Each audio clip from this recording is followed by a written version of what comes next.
Hello again, everyone. Welcome to Washington Gun Law TV. I'm Washington Gun Law President William Kirk. Thanks for joining us, coming to you from Washington's premier indoor shooting facility. Of course, that's Security Gun Club right here in Woodinville, Washington. Hey, we just, as you know, last week got a huge ruling out of the United States Supreme Court in the matter of NRA v. Ullo.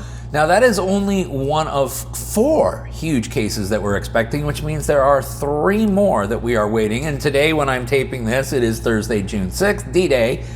This is the day that the court typically publishes opinions. There was 3 opinions that were published today. It was not any of the 3 that we are going to be talking about, which means they are yet to come.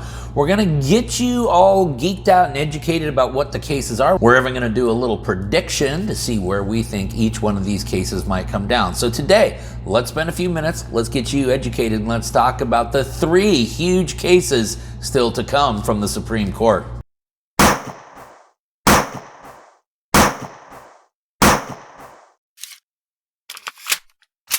Okay, before we get going too far down the road we're going down, proud to announce that this video is, well, before we go there, this is the God's honest truth. I actually found this company on Kickstarter, contacted my business manager, Alex, and said, Alex, get a hold of these people. I really, really want to talk to them. What am I talking about? I'm talking about PaintCam.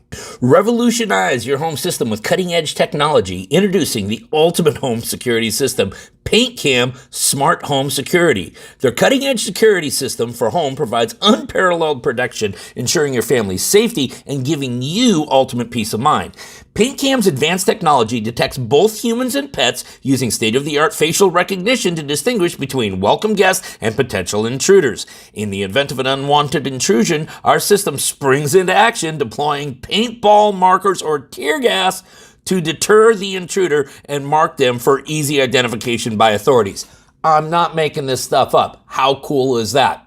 PaintCam's Eve Smart home security system funded on Kickstarter in less than an hour, and now at 650% funding. It comes with 3 models, Eve, Eve Plus, and of course the Eve Pro, each with unique functionalities. Features include animal pet detection, face recognition, regular, UV, and upcoming pepper gas paintballs, night vision, sound warning, high-resolution camera, and of course, user-controlled autonomous mode. App integration for easy security settings, adding faces, confirming access, and more. Easy installation process. Currently available on Kickstarter, this is important, at 40% off the regular price. Estimated shipping January 25th. Hey, if you don't believe me, check out some of the features they've done with Fox News, Uncrate, and the Washington Times. Listen, this is really absolutely one of the coolest security devices we've ever seen. Check out that link right there for more information. Visit our good friends at paintcam.eu. Okay, we had actually shot a video about 2 weeks ago where we were talking about the 4 big cases. I was lazy, did not get it edited in time, and all of a sudden, one of them came out. That was NRA v. Ullo. Now, we did predict that the NRA was going to win. We predicted that they were going to win 8-1. We predicted, actually, that Justice Brown Jackson would be the lone dissenting vote.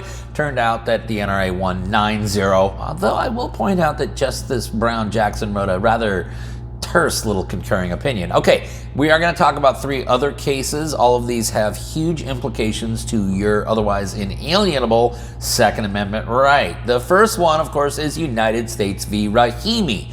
Now, a lot of people have said that this is all about should domestic violence perpetrators be allowed to carry firearms while they're currently under indictment. No.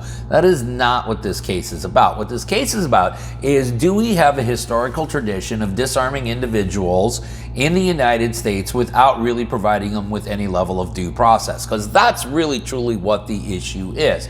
Now, unfortunately, there is this old adage that bad facts make for bad law, and Rahimi is far from being a sympathetic individual. This case, though, has the potential that even if Rahimi loses, we as American citizens win, because the court could clearly carve out an exception for disarming individuals that are deemed dangerous, thus leaving individuals who are deemed irresponsible or unlawful, nonviolent felons, cannabis users, people such as that, outside of that category, and thus giving them a road to restoration. Our prediction here at Washington Gun Law is that Rahimi loses by a vote of 7-2. Now, even though Rahimi loses, I still believe that we, as lawful, responsible gun owners, ultimately ends up winning. Our prediction, the 2 dissenting judges will be Justice Alito and Justice Thomas. Okay, Loper Bright Enterprises v. Raimondo. Now, this is a fishing case, so a lot of people are like, what has that got to do with the Second Amendment? It's got everything to do with it, and here's why. Because what's really being challenged in the Loper Bright case is the constitutionality of the Chevron deference. Now, we'll go ahead and link up the videos down below that we've done about the Chevron deference so you can go geek out on it there. But essentially, this allows executive agencies to interpret their own statutes. Translation allows the fox to guard the hen house, okay? And the ATF, as well as many, many, many other alphabet agencies, has used this ad nauseum and will literally allow an administrative agency to just overnight change their interpretation of a rule, write a new rule, and change their interpretation of a law, and suddenly completely turn people into criminals or change and shift huge segments of commerce to different sectors of the economy. Sound familiar? Yeah, it does. And candidly, when you take a look at what's happening here, if we're going to allow an executive agency, an Article 2 branch of government, to start doing judicial interpretation of rules and statutes, well, that's a violation of the separation of powers. And that's what the Loper Bright case is all about. Does the Chevron deference, standing alone, violate the separation of powers? The answer to it is yes. And for that reason, we believe that this particular Supreme Court will, in fact, find the Chevron deference is unconstitutional. Loper Bright will win, and will win by a vote of 6-3, with the justices coming down strictly along party lines. 6 conservative justices finding the Chevron deference is unconstitutional. 3 liberal justices saying, hey, there's no problem with it at all.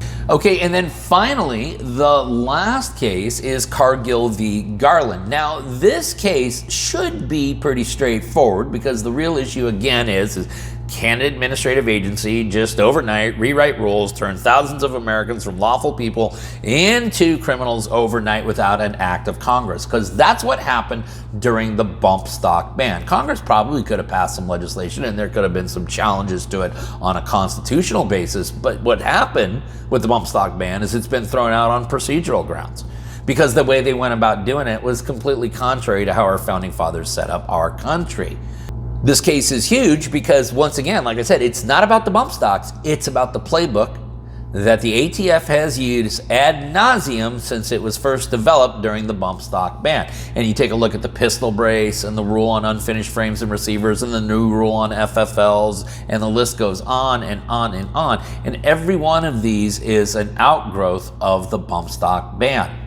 But this Supreme Court has shown a willingness to rein in the administrative state, and it is for that reason that we believe that Cargill wins this case by a vote of 5-4, which means one conservative justice actually sides with the minority. Who is that justice? We believe it will be Chief Justice Roberts. Okay, so once again, the cases, and you gotta just pay attention every Thursday, because we're gonna get big rulings, and when we do, we will let you know. But the 3 cases you need to be paying attention to are United States v. Rahimi, Loper Bright Enterprises v. Raimondo, or Cargill v. Garland.